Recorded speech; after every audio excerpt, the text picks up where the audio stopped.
अंगं हरेः पुलकभूषणमाश्रयन्ती भृङ्गाङ्गनेव मुकुलाभरणं तमालम्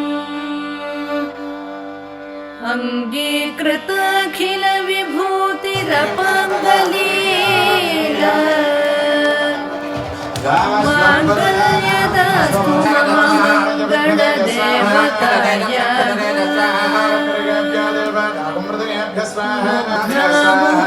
विदधति वदने मुरारेः प्रेमत्रपा प्रणिहितानि गतानि